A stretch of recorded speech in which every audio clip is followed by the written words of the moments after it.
जी। आज हम 19.3 क्वेश्चन करने लगे हैं और उसमें उसने पूछा हुआ है कि अगर final demand vector D T दिया हो तो इसका आप पर्टिकुलर सोल्यूशन निकाल लें।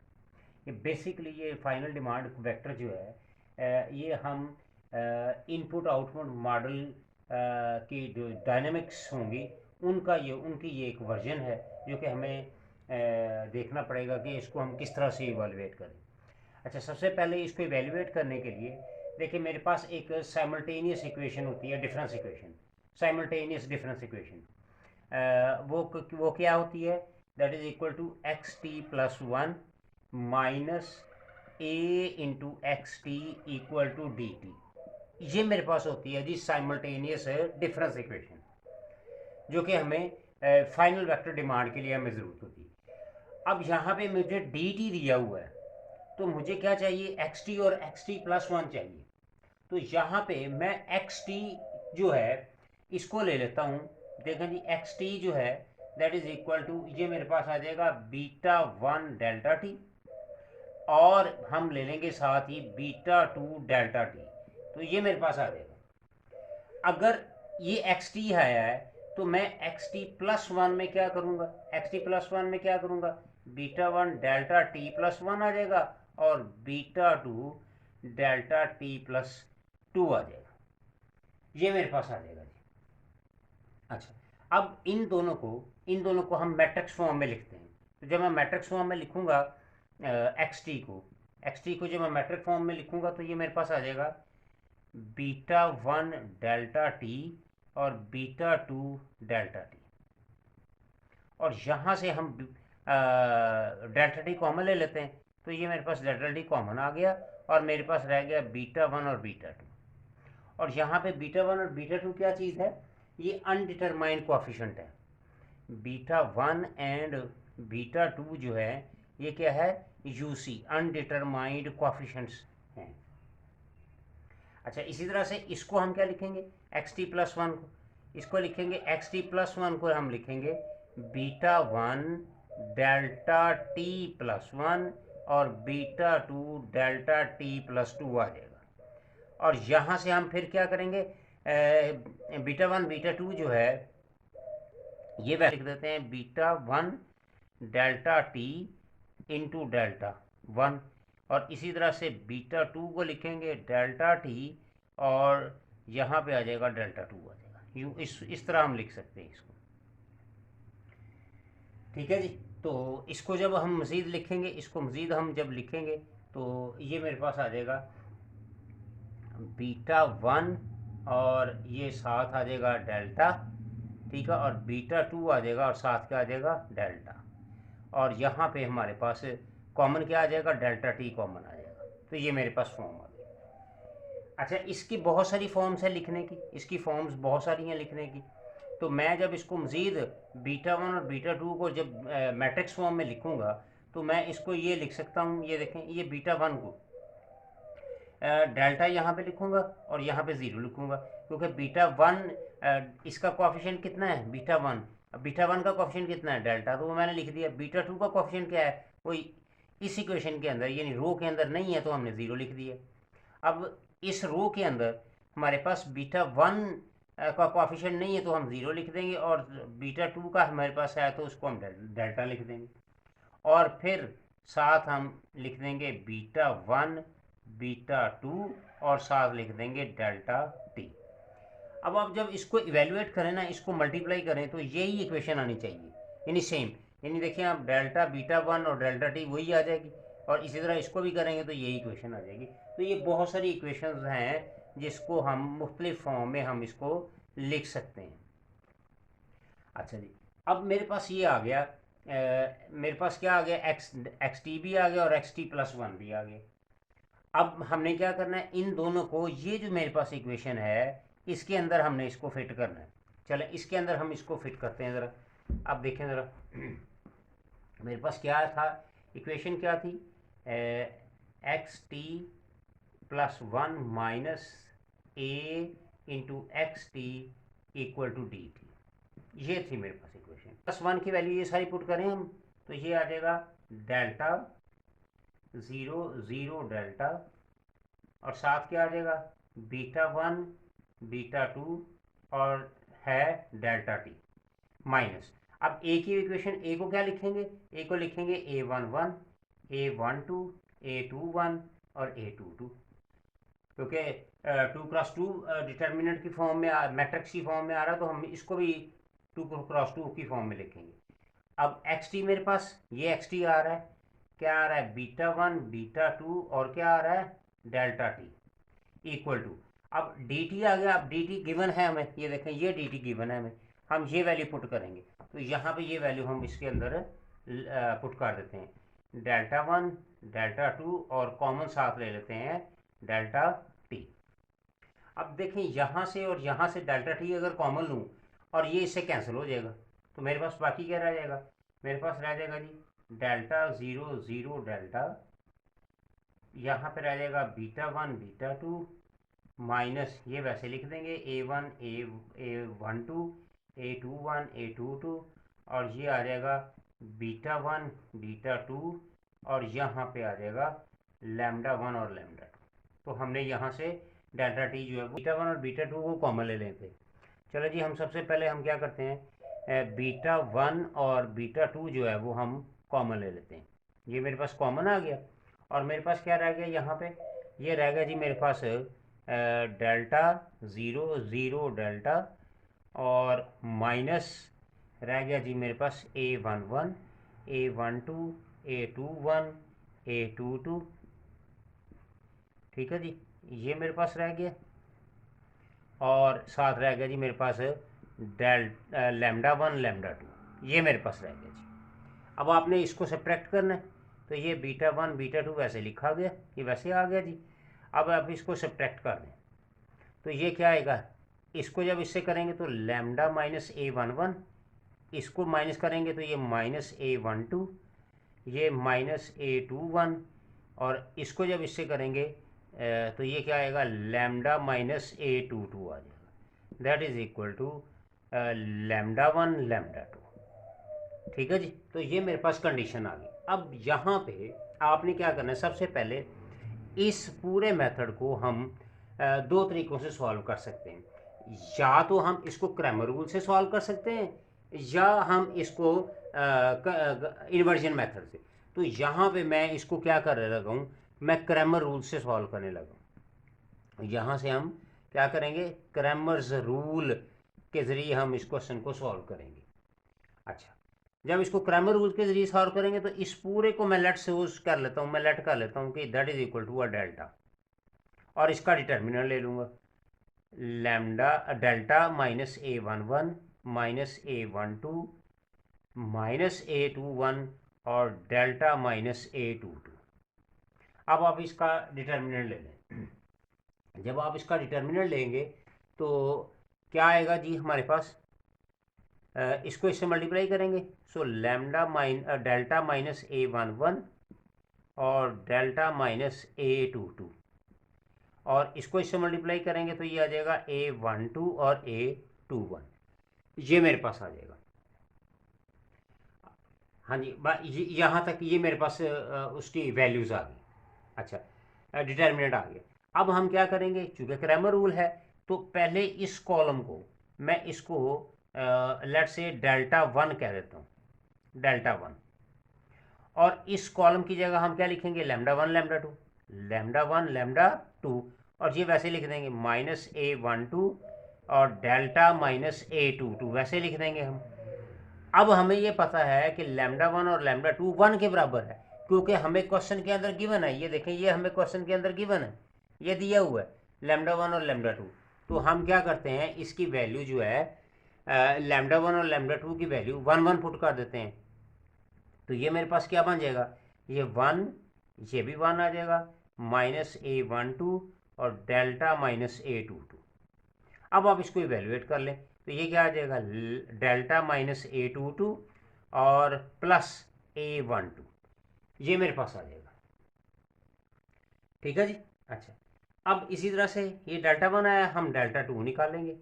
डेल्टा 2 में क्या करना पड़ेगा, हमें कॉलम 2 की जगह λ1 λ2 लिखना पड़ेगा और ये वैसे ही delta minus A11 minus A21 और λ1 और λ2। ठीक है, अगेन λ1 और λ2 की जगह हम क्या करेंगे, हम पुट कर देंगे 1 1, उसकी जगह हम इसको 1 1 पुट कर देंगे। तो ये मेरे पास आ जाएगा delta minus A11 1 minus A21 और 1। अब आप इसको इवेल्युएट कर लें तो ये क्या आएगा, डेल्टा माइनस A11 और प्लस आ जाएगा A21। ये मेरे पास डेल्टा 2 आ गया, डेल्टा 1 भी आ गया मेरे पास, डेल्टा 2 भी आ गया। अब हमें ये पता है कि क्रैमर रूल्स के ज़रिए हमने किस तरह से इवेल्युएट करना है।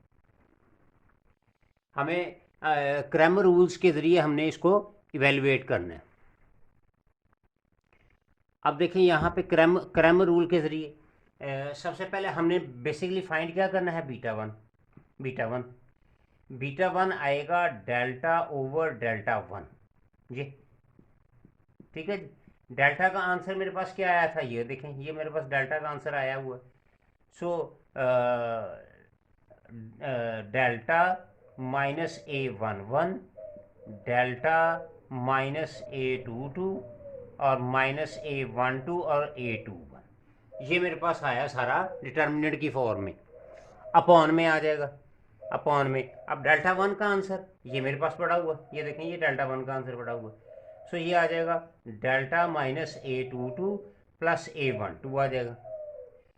ये मेरे पास किसका आंसर आ गया, ये बीटा 1 का। इसी तरह से हम बीटा 2 का आंसर निकालेंगे, वो क्या आएगा, डेल्टा अपॉन डेल्टा 2 आ जाएगा। अगेन डेल्टा का आंसर यही लिखेंगे जो ऊपर लिखा हुआ है, delta minus A11 delta minus A22 minus A12 और A21 अपॉन में डेल्टा 2, और डेल्टा 2 का ये आंसर पड़ा हुआ, ये देखिए, ये अभी हमने सॉल्व किया है इसको। तो ये क्या आ जाएगा, delta minus A11 plus A21। तो ये हमने फाइंड करना था जी कि बीटा 1 और beta 2 dynamics input output model के ज़रिए आपने पर्टिकुलर सोल्यूशन निकालना था जी। 19.3 का हम क्वेश्चन नंबर 2 करने लगे हैं, और उसने अब जो हमें दिया हुआ क्वेश्चन, उसमें ये दिया हुआ है कि delta I minus A into beta that is equal to U. इसका आपने क्या निकालना है, इसका आपने पर्टिकुलर इंटेग्रल निकालना है। अच्छा, अब इसमें देखें जो डेल्टा है, आई जो है दैट इज़ आइडेंटिटी मैट्रिक्स, तो हम इसको लिखते हैं डेल्टा वैसे लिख देंगे, आइडेंटिटी मैट्रिक्स क्या आएगा 1 0 0 1, माइनस ए क्या आएगा, ए फिर वही A11 A12 A21 and A22, 2 cross 2 का मैट्रिक्स लिखेंगे। और हम ये जो बीटा है इसकी जगह हम इसको सारे को ऐसे, और इस बीटा को हम लिख देंगे B11 और B12, और U को लिख देंगे हम U1 U2, ये हम लिख देंगे, इस फॉर्म में हम लिख देंगे। अच्छा, अब जब हम इसको लिखेंगे तो इसको आप क्या करेंगे, इसको आप मल्टीप्लाई करेंगे और इसको सब्ट्रैक्ट करेंगे। मल्टीप्लाई करेंगे तो डेल्टा 0 0 डेल्टा, और ये मेरे पास आ जाएगा माइनस A11 A12 21 A22, और ये मेरे पास वैसे ही बीटा 1 और बीटा 2 वैसे ही आ जाएगा, और इक्वल टू हमारे पास क्या आ जाएगा U1 और U2, ये हमारे पास आ गया। अब इनको आप माइनस कर दें, क्या आएगा डेल्टा माइनस A11, ये माइनस A12 आ जाएगा, ये A21 आ जाएगा, माइनस A21 आ जाएगा, और ये मेरे पास आ जाएगा डेल्टा माइनस A22, और ये वैसे फिर अगेन बीटा 1 बीटा 2, और ये मेरे पास आ जाएगा U1 और U2, ये हम वैसे लिख देंगे। अच्छा जी, अब आपने क्या करना है, सबसे पहले हम इसको लेट कर लेते हैं, इसको हम डेल्टा लेट कर लेते हैं। ठीक है जी। अच्छा, जब हम इसको डेल्टा लेंगे तो डेल्टा इसका आप डिटर्मिनेंट निकाल लें, delta minus A11 minus A12 minus A21 और डेल्टा माइनस A22। अब आप इसको इवेल्युएट करें जी, इसको इससे मल्टीप्लाई करेंगे तो ये डेल्टा माइनस A11 और डेल्टा माइनस A22, और इनको जब माइनस करेंगे तो ये आ जाएगा A12 और A21, ये मेरे पास डेल्टा आ गया। अब चूंकि हम इसमें क्रैमर रूल यूज़ कर रहे हैं, तो अब क्या करेंगे, ये जो u1 u2 है, u1 u2, इसकी जगह हम पहले कॉलम की जगह हम वो लिख देंगे, तो हम लिख देंगे delta one that is equal to u1 u2, और ये वैसे लिख देंगे माइनस a12, और ये भी वैसे लिख देंगे डेल्टा माइनस a22। अब इसका भी डिटर्मिनेंट निकालें, अब इसको इससे मल्टीप्लाई कर देंगे, u1 डेल्टा माइनस a22 और प्लस आ जाएगा a12 और u2, ये मेरे पास आ जाएगा। अब हमें ये पता है कि u1 जो है, u1 और u2 जो है दैट इज इक्वल टू 1, ये 1 के बराबर होता है। तो हाँ जी, अब इसको जब मल्टीप्लाई करेंगे तो मेरे पास डेल्टा वन का आंसर क्या आ जाएगा, डेल्टा वन का आंसर आ जाएगा डेल्टा माइनस a22 और प्लस a12, ये मेरे पास आ जाएगा। अब हम क्या करेंगे, डेल्टा टू निकालेंगे। डेल्टा टू कैसे निकालेंगे, अब इस सेकंड कॉलम की जगह, यानी इसकी जगह हम लिख देंगे u1 u2, और वैसे लिख देंगे delta minus a11 minus a21। अब आप इसको इवेल्युएट कर लें, तो ये आ जाएगा डेल्टा माइनस a11 u2 और प्लस a21 u1, ये मेरे पास आ जाएगा इवेल्युएट होके। ठीक है जी। अच्छा, जब और अगेन u1 u2 की वैल्यू क्या है 1, तो मेरे पास क्या रह जाएगा delta minus a11 plus a21, ये मेरे पास डेल्टा टू आ गया। अच्छा, अब बेसिकली निकालना तो हमने बीटा वन है, बीटा वन क्या आएगा डेल्टा ओवर डेल्टा वन। अब डेल्टा का आंसर मेरे पास क्या आया था, ये देखें, ये सारा डेल्टा का आंसर आया हुआ है, तो हम यहाँ पे लिख देते हैं delta minus a11 delta minus a22 minus a12 और a21 अपॉन में डेल्टा वन का आंसर ये आया था हमारे पास, ये सारा आंसर आया पड़ा डेल्टा वन का, तो हम लिख देंगे delta minus a22 plus a12। इसी तरह से बीटा टू निकाल लेंगे, तो ये आ जाएगा delta over delta two. Again ये तो वैसे लिख देंगे हम delta minus a11 delta minus a22 minus a12 a21, और अपॉन में किसका डेल्टा टू का आंसर हो, तो वो ये आंसर पड़ा हुआ है, तो ये लिख देंगे delta minus a11 plus a21। तो ये था हमारा पर्टिकुलर सोल्यूशन, ये था क्वेश्चन नंबर 2 का ए पार्ट। अच्छा, अब बी पार्ट के अंदर आ जाएं ज़रा। अब उसने पूछा हुआ है बी पार्ट के अंदर बताएं कि 5 सिंबल्स यूज़ हो रहे हैं, 5 सिंबल्स यूज़ हो रहे हैं। ठीक है, अब आपने इन 5 सिंबल्स का बताना है कि ये 5 सिंबल्स क्या हैं। देखिए जी, उसने पूछा हुआ है कि आप बताएं कि ये 5 सिंबल्स किस किस्म के हैं। Delta I minus A beta is equal to U. अब देखें आई जो है वो क्या होता है, आई क्या होता है मेरे पास 1 0 0 1 मैट्रिक्स है। ठीक है, ए मेरे पास क्या होता है, ए होता है जी a11 a12 a21 और a22, तो ये तो मैट्रिक्स फॉर्म में आ गया। बीटा मेरे पास क्या था, हमने लिखा था बीटा वन बीटा टू। ठीक है, ये दोनों क्या हैं, ये दोनों क्या हैं मैट्रिक्स फॉर्म में। ठीक है, और ये आ गया, और इसी तरह से u जो है वो इसको हमने क्या लिखा था u1 u2, तो ये दोनों क्या आ गए, ये वेक्टर फॉर्म में आए हुए हैं, ये वेक्टर फॉर्म में। और पीछे डेल्टा जो है ये क्या है, ये स्केलर है, ये है जी पाँच जो उसने सिंबल्स पूछे हुए थे। अच्छा, अब क्वेश्चन नंबर 6 के सी पार्ट के अंदर उसने पूछा हुआ है कि delta I C part delta I minus A, ये बताएं कि ये बीटा के लिए फॉर बीटा के लिए ये नॉन सिंगुलर किस फॉर्म में होगा। अब देखें, ये हमें दिया हुआ है delta I minus A into beta is equal to U, ये दिया हुआ है, तो बीटा इधर आने ये सारा उधर जाएगा, तो डेल्टा आई माइनस ए और इसका क्या हो जाएगा इन्वर्स इंटू यू, ये आ जाएगा। अब ये जो इन्वर्स होता है, ये इन्वर्स कब पॉसिबल होता है, ये उस वक्त होता है जब ये नॉन सिंगुलर होगा। सिंगुलर होगा तो ये इन्वर्स तो पॉसिबल नहीं होता, तो ये मेरे पास फॉर्म आ जाएगी कि हम इसको नॉन सिंगुलर करेंगे तो ये मेरे पास बीटा की फॉर्म आ जाएगी। तो ये था जी हमारे पास क्वेश्चन नंबर 2 का।